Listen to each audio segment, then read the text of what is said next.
Hello mga kauto, this is Engineer RK from Home Automated PH and andito po tayo ngayon sa Enclave Subdivision sa may Las Piñas. So sa ating likuran po, yan po yung gate na i-convert natin into a smart gate. Kasama po natin ang ating team to support. Samahan niyo po kami sa progress.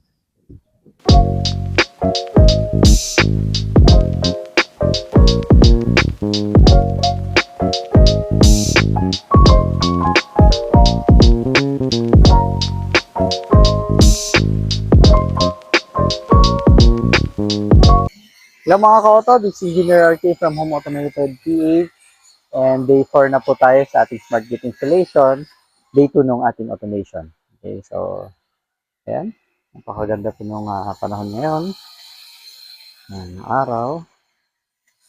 Thank you Lord for the beautiful weather.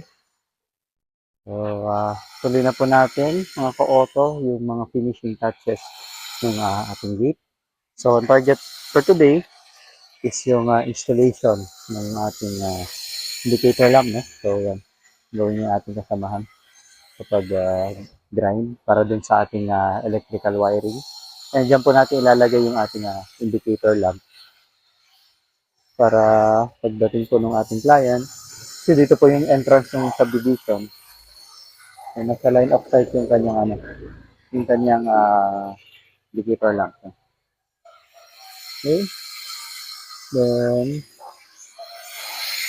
yung ating mga motors naman, motor arms is naka-mount na rin.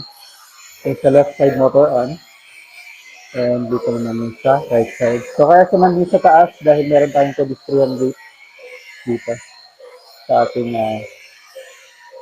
first panel. So, medyo malikabot lang mga kautos dahil may grinding works. So, ganun gawin na rin natin kasama sa pag-mount ng sensor. Yung ating sensor dito sa may right side and magkakabit pa ng isa pang sensor dito sa left side. So kita nyo rin itong electrical wiring natin na abang. Kakabit ko yan dun sa ating motor arm. Saka ito is nakat na rin. Yun yung layout ng ating electrical wiring. Papunta naman dito sa ating main board. Of course, meron tayong circuit breaker lagi for safety. Tapos na tapalan na rin ng semento yung papunta dun sa ating supply. So merong finishing touches pa po yan. I-smoothen out pa yan later para mag-flatten. Okay.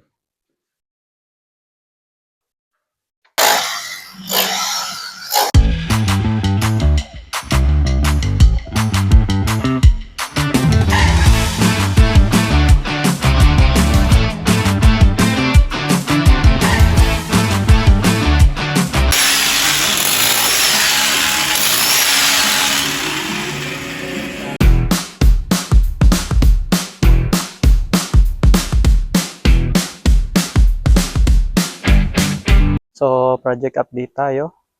Yan. Natin latest progress. Kaya papansin niyo yung ating smart gate lock. Is nakamount na sa ating lock bed na. And itong ating flashing lamp is naka-install na rin. Yan. Pakakalagay yung layout ng ating electrical. And going inside from the outside. Dito. Yan. Yung ating electrical wiring. So, going yung progress dun sa installation. And currently, in-install natin kasamahan yung sa sensor. And ito yung dadaanan ng ating electrical. Papunta dito sa ating main panel. Na nakabalik na rin.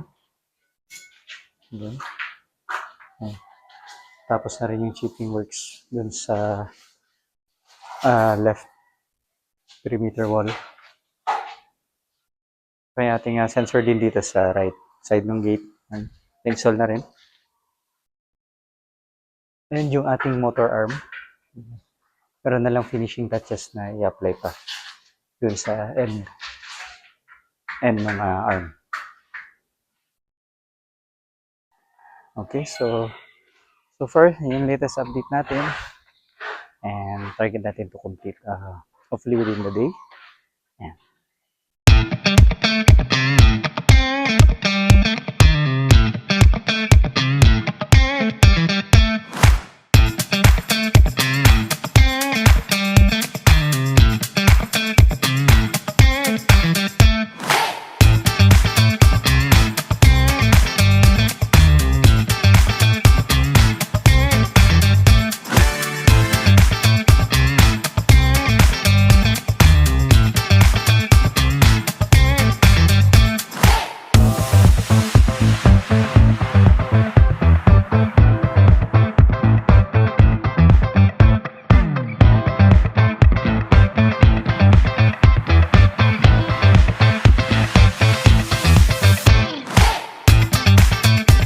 Hello mga ka-auto, so project update tayo.